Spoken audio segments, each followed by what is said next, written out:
So good afternoon, everyone. Welcome to TDi's Sustainability's Masterclass on forced labour, the risks and the regulations.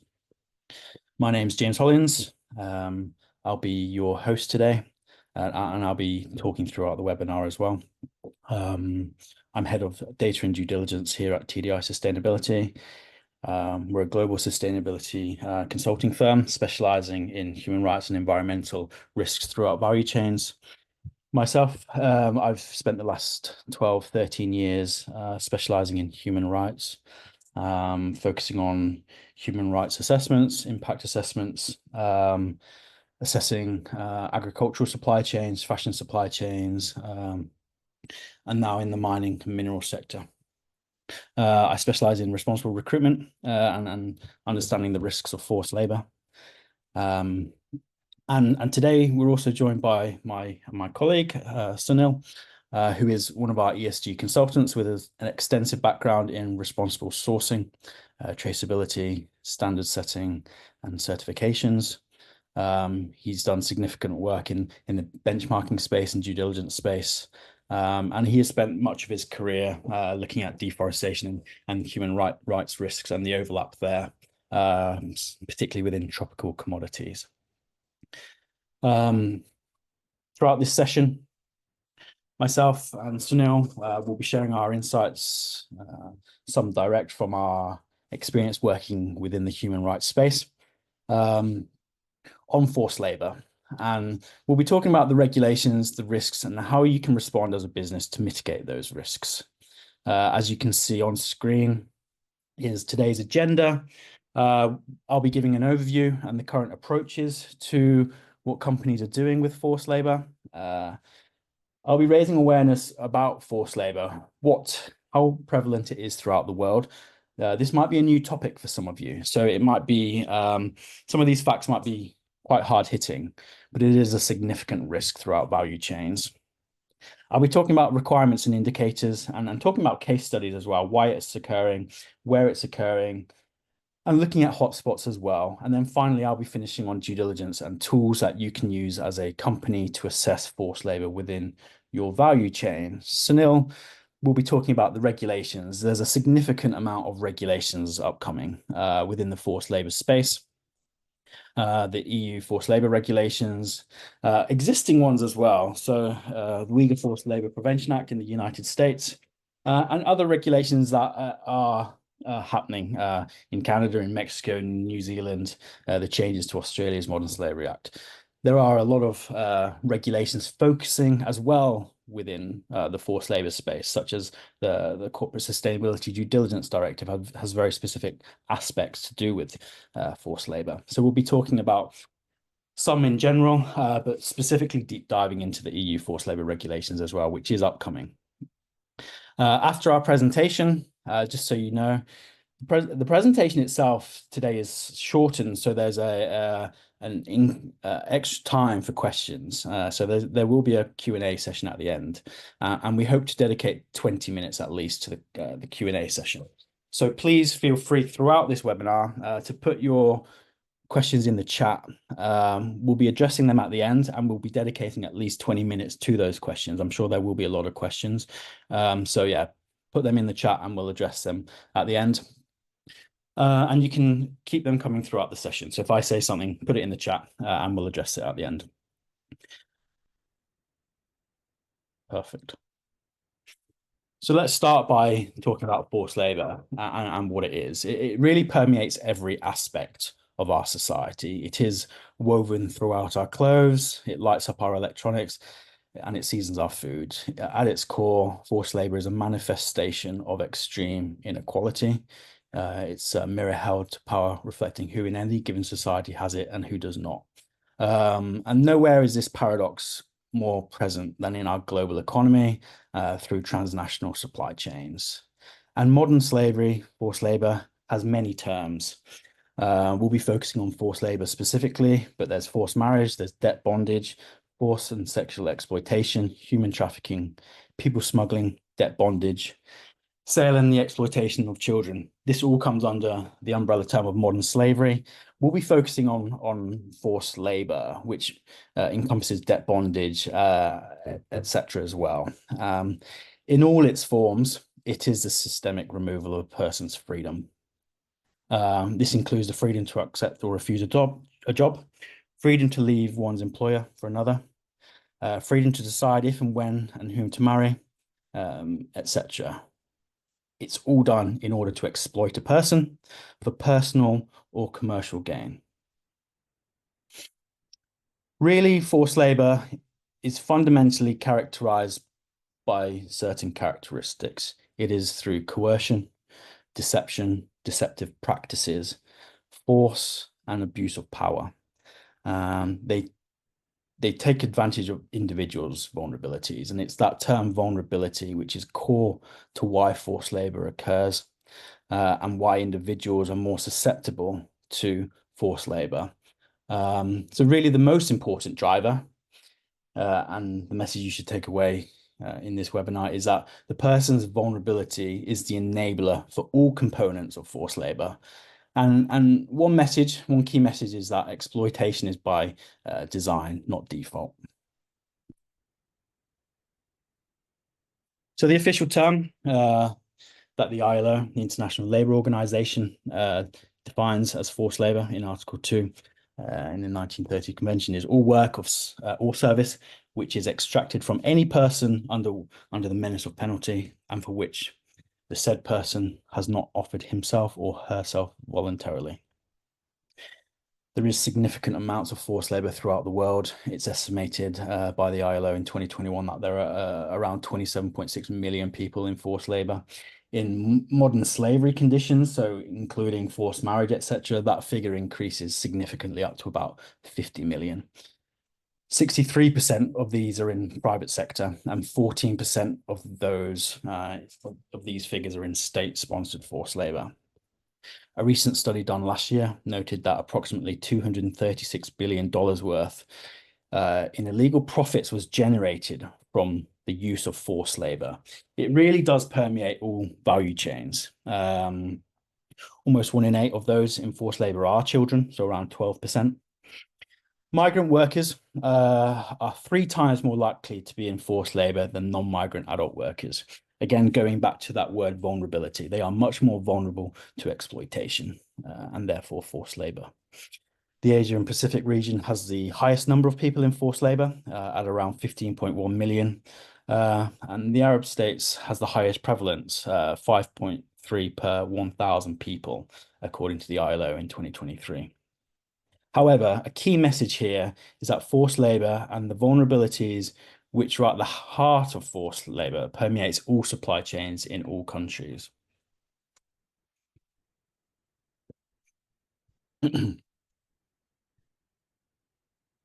So really, when we hear the term forced labor, sort of our mind immediately goes to, well, what are the drivers here?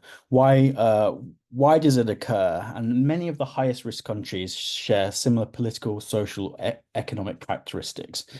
They have limited civil liabilities, volatile regions, they're politically unstable and conflict affected.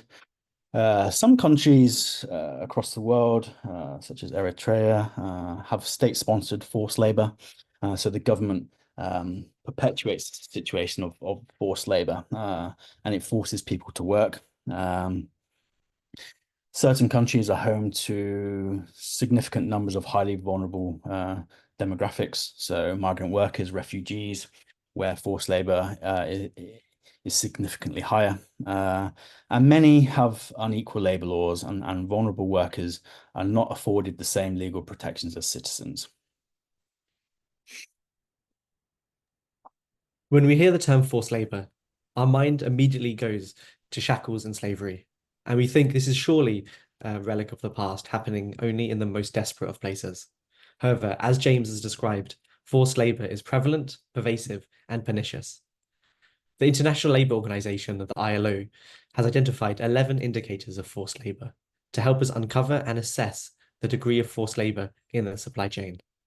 It's not enough to directly ask a company if they have forced labor in their supply chain, because their answer will almost always be, of course not. These 11 listed can point the signs to forced labor occurring, and especially in an audit, it's important to dig even deeper. Modern slavery is happening in every country, but the degree and likelihood and risk of forced labor will vary depending on several factors, including political instability, rule of law, vulnerable demographics. And as you see from this TDI Global Risk tool map, the vulnerability of modern slavery is presented. And please note that the green doesn't mean that there's zero risk of forced labor or modern slavery. The risk is still present. And forced labor is present in many goods and services, with some industries having a higher risk of forced labor and modern slavery. This chart highlights industries where forced labor has been reported in a country, with the larger sized blocks representing forced labor a particular industry has been reported. So the larger blocks is where it's been reported in several countries. For example, we can see forced labor in garments, bricks, cotton, sugarcane, and fish. And these have been reported in several countries across the world. However, the goods represented by smaller blocks have had less forced labor reported. This doesn't mean the likelihood of forced labor is less. It can just mean the systems used to report forced labor may not be mature enough to uncover it. Forced labor can and does occur across the value chain, across many commodities and throughout the world. I'll hand over to James, who will discuss a case study in the USA. So just going back to that map on the previous screen, the USA in terms of prevalence for forced labor was a low risk country. As Sunil mentioned, that doesn't mean that forced labor doesn't exist. In fact, there's approximately 1.1 million people in forced labor conditions within the United States. If we were to deep dive into the US and go down into industry risk, you would look at agriculture as a key high risk industry within the United States. Farm workers in the US, especially immigrant workers, have very few protections. Some examples of this, which have slightly changed over the last 10 years, but they were entirely excluded from the National Labour Relations Act. They were excluded from the Fair Labour Standards Act, although that's been reformed recently. They still do not have any access to overtime payments or entitlement to overtime pay. Work in agriculture is often minimum wage on temporary employment, non-standard employment terms, and these temporary contracts, and have significant exposure to poor working conditions. What perpetuates this and what perpetuates forced labor in the United States is often things like the visa system. In 2020, around 213,000 people were employed on a H-2A temporary work visa. Almost 50% of those on this visa system were completely undocumented. And because they don't have access to freedom of association, the vast majority are not unionized as well. Only 1.7% of farm workers in the US were unionized. So what's key here with this case study is that even though the United States is generally deemed to be a low-risk country for forced labor, there are very high-risk pockets within a low-risk country. Agriculture is a very high-risk industry in a low-risk country. So if you were to deep dive into industries, agriculture within the USA would be a significant risk for forced labor. And things like the H-2A visa, which is tied to employment, giving workers no ability to change employment if conditions are unbearable, and essentially making temporary workers, they're on a permanent temporary status, essentially. So if a worker goes to a farm 10 years in a row or does the job perfectly, every year on that visa, they are back to square one. They have no rights to citizenship, etc.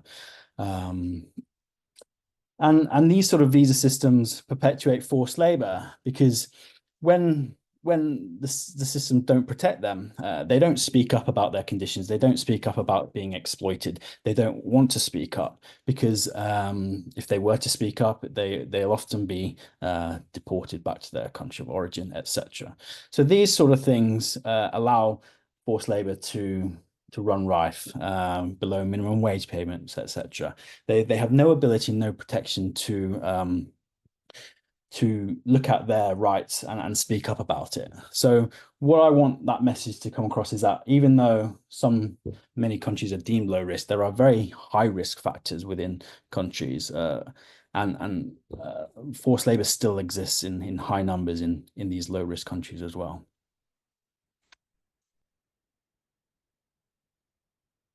So what is the current situation with how forced labor is dealt with in the majority of value chains? And I wanted to talk about, is it a hidden risk? Many organizations, NGOs deem forced labor to be a hidden risk.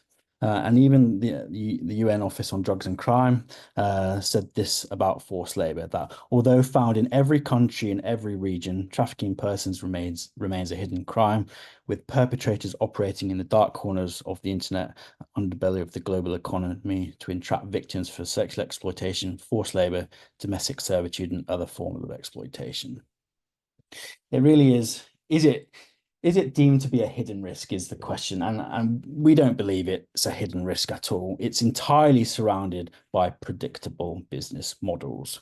It's just the current approach to detecting forced labor in corporations and multinational corporations' value chains is reliant on audits and the audit approach, which is inherently weak at detecting forced labor. So this diagram on the right-hand side, which actually is taken from my essay 8000 many years ago, lead auditor manual, you can see that audits rely on the availability of evidence and the reliability of evidence. So if during an audit that is not detected, non-conformances are not raised. The issue with global auditing as a tool for detecting forced labor is that it relies on a snapshot in time and does not present a pattern of abuse. Forced labor is significant exploitation over time. Audits often turn up for one day in 1 year, and they don't detect the risks of forced labor. Often audits themselves are sites are made aware of the audits beforehand. They're not unannounced, and they can game the system.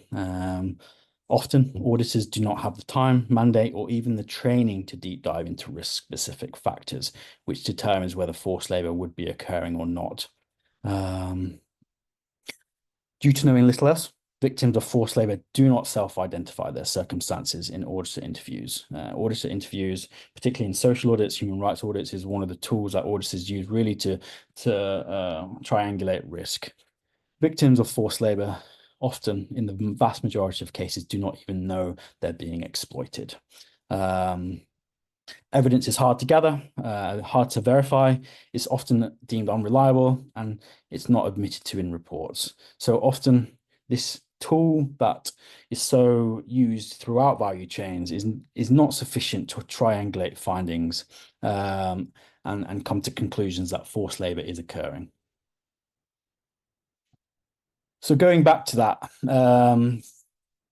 forced labor is associated with entirely predictable business models and patterns that are sound indicators, and that should be used in conjunction with other due diligence approaches for assessing forced labor risks in supply chains. For example, forced labor thrives in labor-intensive, low-skilled production activities, such as informal raw material extraction, as well as industries with immense time and cost pressures, including aspects such as consumer electronics. There are such obvious risks that don't get deep dived in value chains and rely on these audits to actually detect them and doesn't detect them.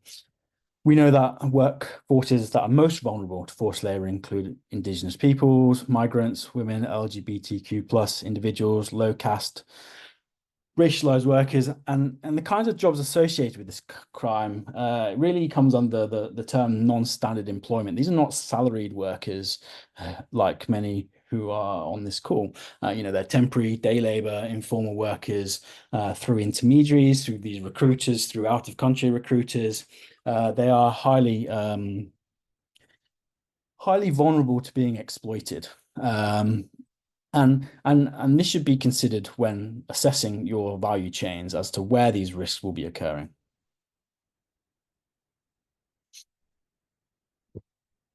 So going back to forced labor and individuals in forced labor conditions, why audits often do not work, and the current approaches really are quite weak at detecting forced labor is primarily down to actually the nature of forced labor itself, the lack of awareness that they are a victim of a crime, fear or suspicion of authorities. So going back to the USA example of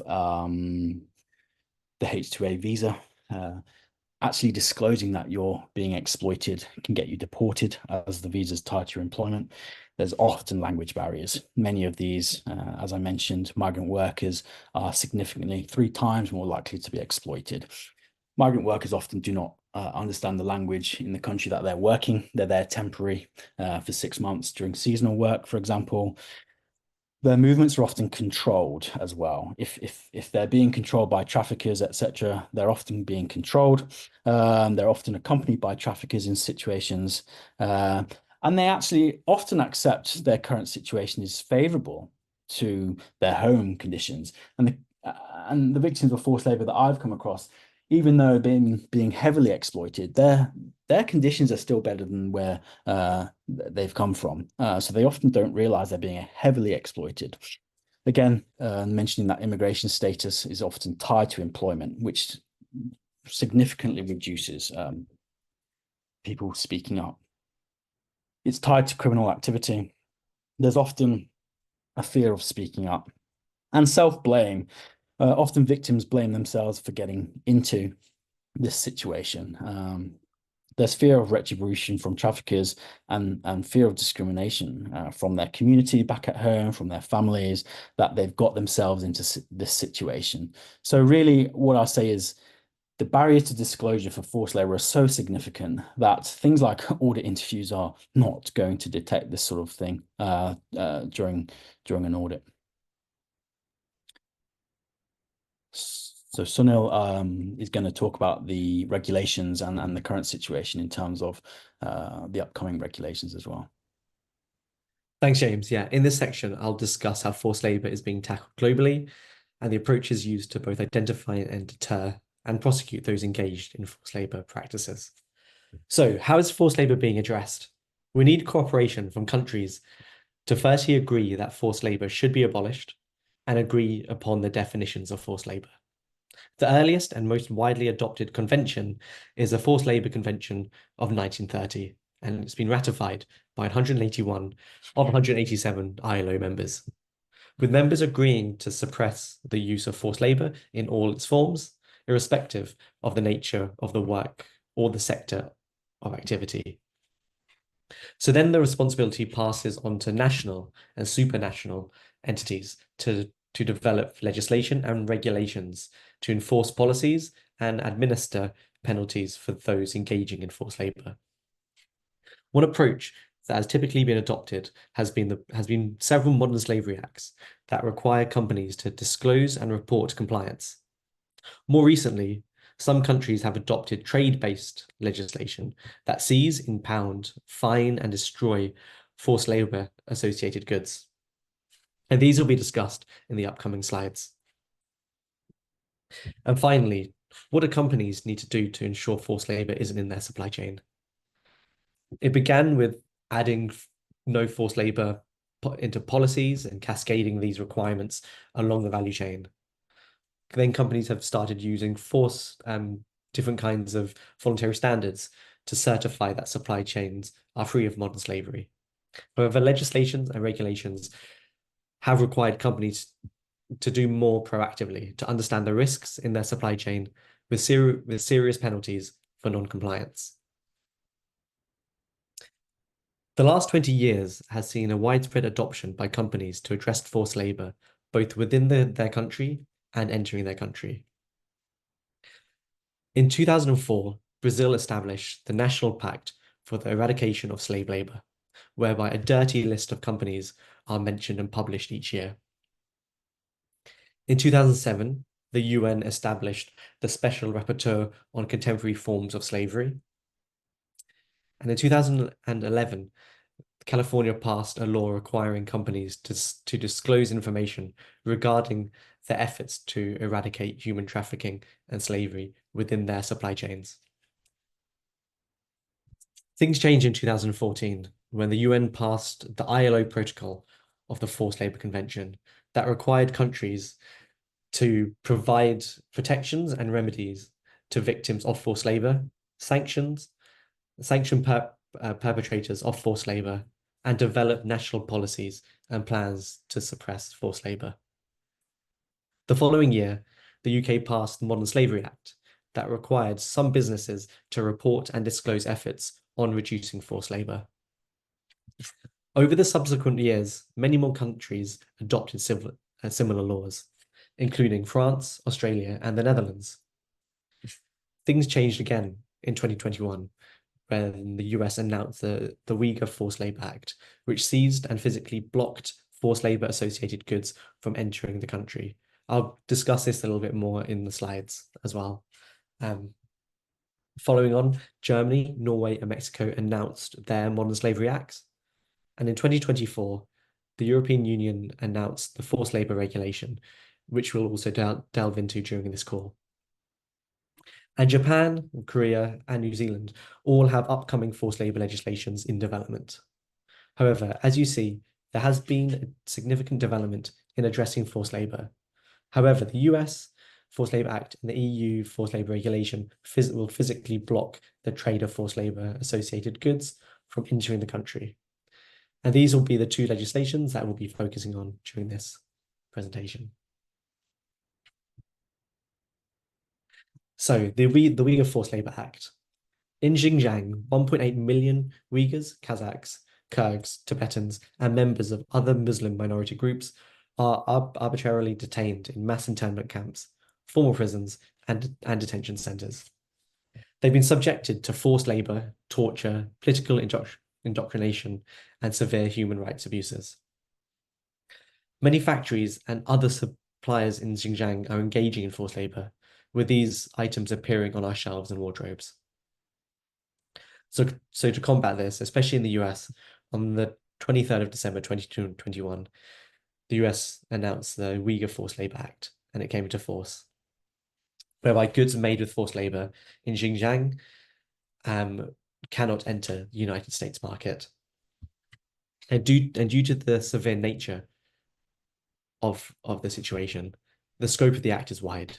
That prohibits the importation of goods from Xinjiang, whether mined, produced, or manufactured. For the US border control to enforce and verify claims of forced labor, organizations like the Xinjiang Data Project have used satellite images and official construction tender documents to identify re-education camps and detention centers. Currently, there are 11 companies subjected to the withhold release orders. These products include hair products, garments, apparel, silica-based products, computer parts, cotton, and tomatoes. If you are a company that has imported from Xinjiang, there are serious consequences. The US government will seize the goods, place the products under custom holds, and you will face fines for commercial fraud and negligence. You may also lose your importing privileges. This approach has far-reaching consequences, and the EU has recently passed similar legislation. This similar legislation is a forced labor regulation. The Forced Labor Act was announced on the 24th of April of this year, and it will be in effect by 2027. The scope includes products of any type, regardless of the sector or origin, as long as it's been linked to forced labor.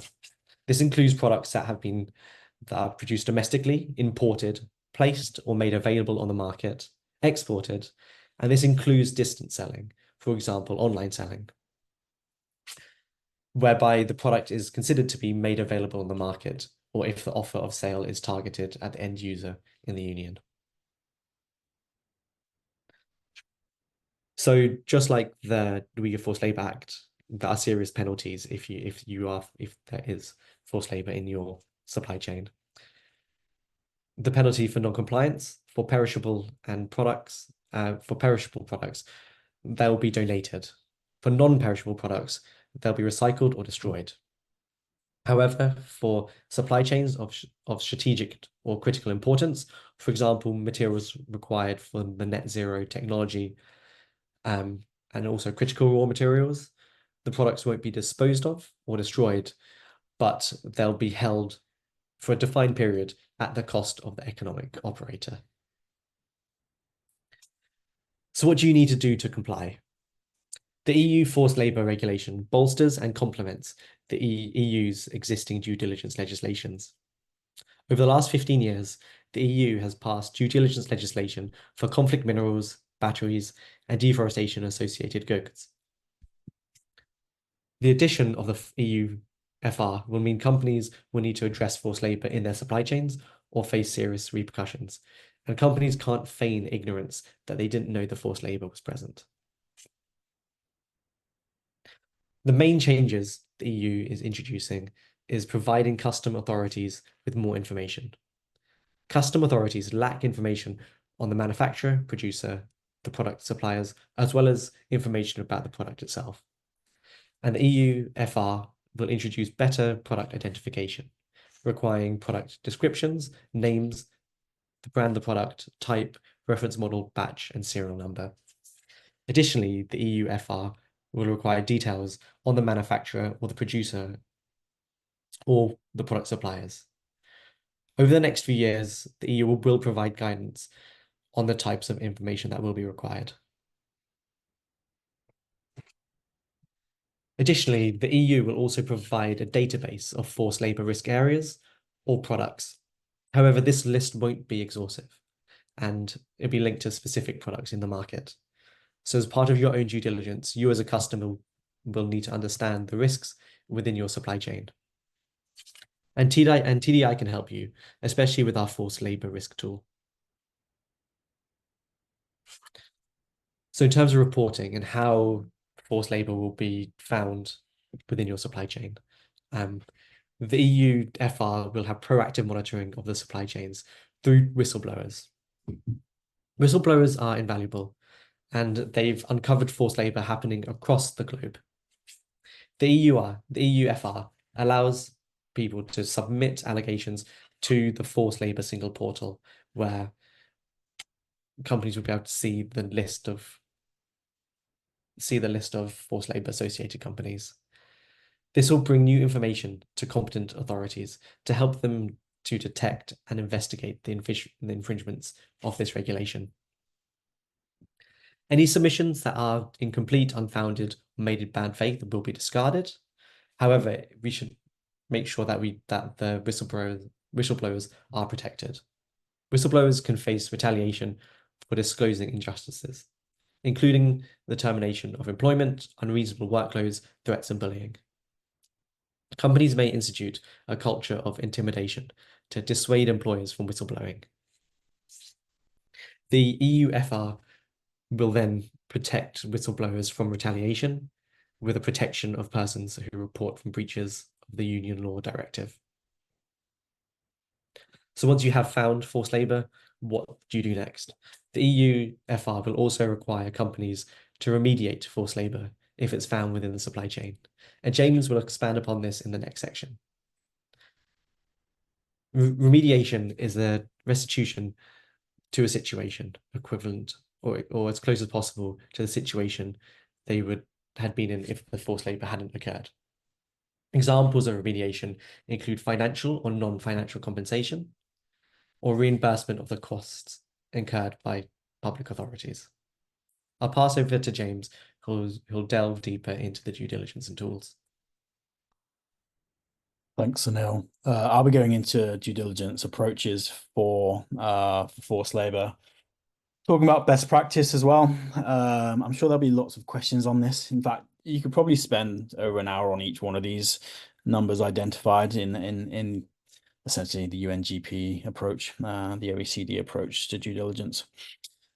This is a quick whistle-stop tour for how you can apply tools to your due diligence management systems. If there's any questions, you can ask me questions at the end, or you can send me an email as well, because there really is quite a significant amount of information that you could put here, and I'll just be doing a light touch. But essentially, due diligence begins with the risk identification and assessment. So identifying specific forced labor risks and impacts throughout the value chain, assessing and prioritizing these risks according to your defined criteria, and essentially having a zero risk tolerance for forced labor.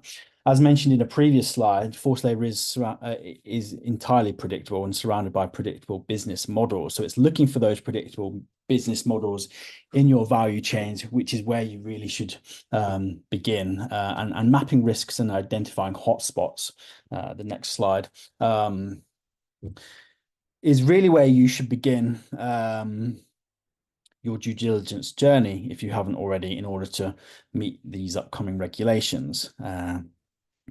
And really, how you can determine this is looking at key factors that can increase the risk of forced labor, and mapping those and collecting data on it within your value chains and using that data effectively. Geography is a core aspect. Many countries have weak regulations when it comes to the labor market. Aspects perpetuate forced labor in certain countries. Some countries have state-sponsored forced labor, etc. Geography is a key aspect where you should begin your journey, and tracking the risks of your sourcing countries. The labor market structure itself is another factor. What I've done here is listed really key factors, which are things that you should be collecting, looking at, getting numbers for, and building this risk journey. And things like migrant workers occurs much higher in certain industries than others. For example, agriculture uses temporary workers much more so than other industries. So building this picture up is really very key. So not building out just from a country perspective, but also from a business activities perspective, and even from a worker-employer perspective as well. So you can capture information from different scales, and that's really the core message here with risk identification. It's not just based on geography, it's also based on business activities, etc., which really perpetuate the potential for forced labor. And just on the next slide, this isn't an example of the lithium supply chain. Lithium in itself is a heavy industry, extracted from lithium ore, brine, or clay. At that point, it's a very heavy industry. It's not really associated with high-risk factors such as artisanal small-scale mining. There is some in Zimbabwe, but it's very minor compared to other supply chains like cobalt, which is much more associated with ASM compared to lithium. So those sort of factors in terms of raw material sourcing make lithium less of a risk at its raw material extraction point than other metals such as cobalt, as mentioned. However, there are much higher risks within the lithium value chain much further up. And when we're talking about aspects like the battery pack manufacturing, the battery pack assembly, these factors really increase the risks of forced labor occurring in that value chain, because it's associated often with low skill, temporary work, and migrant workers, etc. So you're really building this picture up of where are the risk factors within the value chain, and this really should be done for your value chains, and building a picture up about where the hotspots occur, what is causing that hotspot. Is it geography? Is it the business activity? Is it other factors? And working with experts in this field who really can identify these hotspots throughout the value chain, or using tools that data to really assemble a bigger picture. And I'm going to quickly just show you TDi's forced labor inherent risk tool, where we talk about country forced labor indexes throughout the world. We have a risk factor for every country in the world for forced labor and how prevalent it is throughout the world, but also building up that business activity risk as well. So whether it's lithium raw material extraction versus cobalt raw material extraction, you can build that picture up and give a risk factor, as well as actually worker employer forced labor indexes. Using those ILO's 11 indicators of forced labor. Actually, they're not too practical, those 11 indicators of forced labor that the ILO gives. So you can break them down much further. And looking at those factors in potentially at a site level and building this picture up, triangulating risk. So what this is doing is allowing the key areas and hotspots to be prioritized within a value chain. So this is, it can be quite daunting when you're looking at your whole value chain, but when you're using data and looking at risk factors, it is identifying these core hotspots, which you should then dedicate time for the next phase of due diligence and digging deeper and deeper in order to build this picture of forced labor. And this is really quite core to the due diligence cycle. And in light of the regulations, this is how it should be approached. The next aspect of due diligence is policies and commitment and governance from a corporation in terms of policies. Quite often, companies have very broad policies that there should be no forced labor in a value chain. Well, that's generally obvious. There should be no forced labor in a value chain, but that's not addressing the risks at its heart. What does the risk look like for your value chain? What should the policy be addressing? So the risks needs to be understood, which is done in the previous section, in order to create policies to address those risks. So things like the recruitment fees are much higher risks in agriculture and for migrant workers. So if you're in that industry, those sort of policies should be in place compared to, say, raw material extraction and mining. So understanding the supply chain is really key, and understanding the risks in supply chain is really key to address those salient risks to then develop policies from, which you can then adhere to. So back to the previous slide. So you should also be aware of the legal complexities. Lots of countries have regulations that perpetuate forced labor, that make it much more difficult for migrant workers, for example. So building that legal database is really key, actually, to understanding the difference between, say, the UK versus Morocco, and how the legislation changes and what are the risk factors that increase forced labor in a certain country compared to another. So remediation, which is key to this as well, this is really a best practice approach, I'll be honest. This is the best practice approach to remediation, which is the next aspect of due diligence, and it should enable victims and stakeholders to determine the appropriateness of remedies.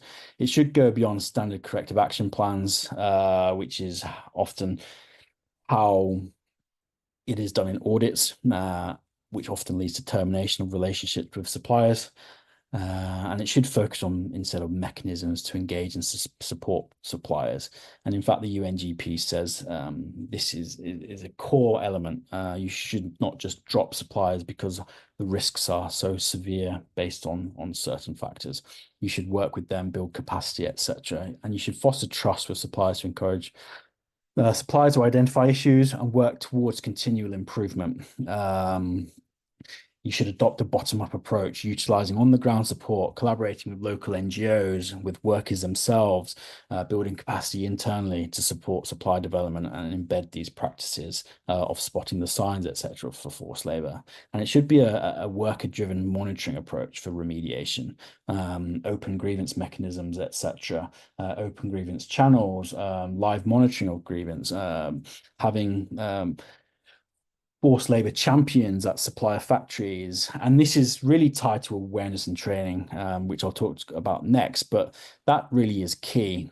Just taking an audit approach, a top-down approach, and assessing a supplier is not going to detect forced labor, as mentioned in previous slides, how that is quite a weak approach and has traditionally failed at detecting forced labor. It really should focus on worker empowerment and proactive prevention tactics. And consider collaborating with other stakeholders, I'll be honest. Some of this is very complex, and there are organizations and institutions which are making, allowing the pooling of resources to allow for the establishment of appropriate remedies for that value chain. So this is sort of a best practice approach, but this should be taken away as a sort of how remediation should be done for forced labor. Next slide, sorry. As mentioned, training and awareness raising actually is really key for understanding forced labor. Sometimes the suppliers and people working at the farms and raw material extractions are the core individuals who will be there to prevent forced labor occurring and understanding what the signs look like, understanding when exploitation is occurring. So really awareness and training really is key here, as well as training procurement and sourcing teams as to that this really is a very prevalent risk throughout value chains. It is very rife throughout almost every single supply chain, and it will be occurring in certain areas, in certain countries, in certain supply chains differently as well. So awareness raising and training is key. Communicating your policies, communicating complaint procedures, building that trust and awareness raising, as mentioned, is one of the key factors in forced labor and forced labor remediation. And then finally, monitoring. So this really is, once you've built the picture up, you've raised awareness, you've got the policies, you understand the risks. Actually, what then, what should a company be doing? And traditionally, this is where the social and human rights auditing is very dominated and is one of the sole techniques for detecting forced labor. Actually, you should be asking the question, well, what needs to be monitored and measured and why? Where should I be prioritizing my time at this point? Who is responsible for that monitoring? The methods for monitoring, measuring, analysis, and data collection and building that picture up should be asked. How often should it be performed? What should it look like? If all the previous steps has identified that migrant workers are at the highest risk in that aspect of the value chain, doing a general one-size-fits-all social audit is not going to detect forced labor. So aspects like deep diving into recruitment practices and recruiter audits and actually auditing these third-party recruiters and collecting data, that's where your time should be spent, not these one-size-fits-all social audits. So deep dive assessments are such a crucial tool into the relevant risks of forced labor, and that should be used much more so. Monitoring and active engagement of grievances, real-time monitoring. There's a lot of technology out there which does real-time monitoring of grievance processes. What a work is saying, building up that sort of worker sort of surveying and doing regular surveys. At times where I've come across forced labor in agriculture is always through targeted surveys when the risk factors have said this is likely to be forced labor. So doing targeted surveys in local languages and building up that picture, seeing what their answers are, making it anonymous so they trust the system. And monitoring that data builds up this risk profile. And that is how monitoring should be done for forced labor. Unfortunately, that is not the current situation. It is a one-size-fits-all social audit where half the time might be spent on health and safety and not looking at recruitment practices or the real high risk factors for that supplier. So I could probably talk about this one for a long time, but that as a takeaway message is really how monitoring should be done for forced labor throughout value chains. So we're going to have a session, I think we've got 10 minutes left, so we're slightly shorter on time than I thought. But we will open the floor to questions from yourselves. Feel free to ask any questions about what you've seen on screen or any questions you might have, and we're happy to answer them as well. So. Okay, any specific statistics on women in modern slavery, forced labor is the first question. That's a good question. I think in terms of modern slavery as the umbrella term, 71% of females are in modern slavery conditions, but that's because they're much more likely to be in sexual exploitation than men. But in terms of specifically forced labor, there are, when I mentioned vulnerabilities and the vulnerability being key word with forced labor. Females are more vulnerable in global value chains. They're often much more likely to be in temporary employment. They're much more likely to be victims of discrimination. They're also, in developing nations, more likely to not be in school, which perpetuates poverty, which perpetuates the vulnerabilities. So actually, yes, females are more vulnerable to forced labor because of the vulnerabilities that entails, unfortunately. So yeah, it's a good question, and there are key risk factors as to why females are more likely to be in conditions of forced labor than men.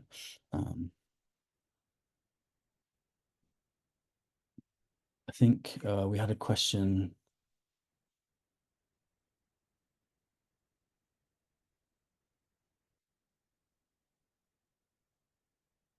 What is often agency workers are more at risk of forced labor? Yeah, so good question. Agency workers are much more likely to be in risk of forced labor. Agency workers, temporary workers, etc., are more likely to be migrant workers. They're more likely to have traveled for work, crossing borders. That in itself is a factor which makes an individual more vulnerable. They're less likely to speak the local language. They're less likely to know local laws. They're less likely to understand that the sort of the minimum wage situations in the country that must be upheld. They're less likely to know who to go to if they're being exploited. So aspects like agency work and third-party intermediaries really, I think I mentioned at the start that they're 3 times more likely to be victims of forced labor, is because there's so many risk factors with agency workers, migrant workers, which perpetuates that increases the vulnerability and thereby increases forced labor. So yeah, it's there's so many factors as to why an agency worker would be more of a victim and more likely to be in forced labor conditions. How would I start to use your tools? Where do we start, and how can I embed this into my supply chain management information systems? Yeah, good question. So we developed I think I mentioned on the slides the TDi forced labor inherent risk. We mapped out all business activity risks and tied that to mining commodities. So we looked at significant numbers of sort of the value chains within lithium, cobalt, aluminium, etc., and I tied it to a risk. So if you would like more information on the tool itself, we actually did release, in light of this webinar, 3 downloads, and one of them is about the tool itself, the TDi Inherent Forced Labor Risk Tool. So that would be a good place to start, but you can also email me. My email will be on the slides at the end. So yeah, feel free to email me how to get access to that tool. The acceptance of forced labor among the supply chain is very challenging. What is your thoughts on this? It's a very challenging risk in terms of it is one of the more complex risks because I think, as mentioned, people consider it to be hidden. Well, it's in fact the current methodologies, the audits are just not sufficient for detecting forced labor. So it really is using data, actually, is the crucial thing here, much more so than other risk factors, is data, building up that data picture. What is making the risk higher in a country, in a business activity, in a commodity, and building that picture up. So actually, it's much more suitable to be building data up in that picture than, say, health and safety, whereas health and safety is much easier to detect in a social audit. They as a human rights auditor, you dedicate a lot of time to picking up health and safety risks. They're generally very obvious. They present themselves to you in an audit very easily, either lack of documentation or they're just there in a site tour. But when it comes to forced labor and triangulating that risks, auditors tend to be very poor at triangulating risk because they're there for either 1, 2, 3 days. They're limited in terms of on-site they don't pick up factors outside the audit, such as recruitment practices. They don't look at things like agency workers. There's so many factors. Yeah, it is a challenge, but I would say it starts with data and data collection, and then prioritizing how you should be monitoring it. I can also speak a little bit to this as well. So yeah, finding forced labor in your supply chain is worrying. But we know it's there, just like child labor, especially in cocoa. The identification of having child labor monitoring systems, by being able to see child labor or forced labor, it means the tools we have are working. So we shouldn't discount, or if you do find forced labor, it means what we're doing is working. While there are risks, it means that these risks are now being uncovered. So don't fret too much. If you are beginning to see forced labor, it just means we will be able to find ways to address it and then hopefully remediate it. And especially in industries where forced labor is systemic, it is likely to be found. Yeah, yeah, it's a really good point. So no, I would say where forced labor is likely to be occurring, it probably is occurring. It is, as mentioned, entirely surrounded by predictable business models. It's just finding those predictable business models. So yeah, it's capacity building in terms of internal due diligence management systems as well, and understanding what the risks could look like with your suppliers, which is really key as well. Yes. So in terms of posting the links, yeah. I think on our social media there were all the links for the downloads, but I think we can send them via email to all attendees as well.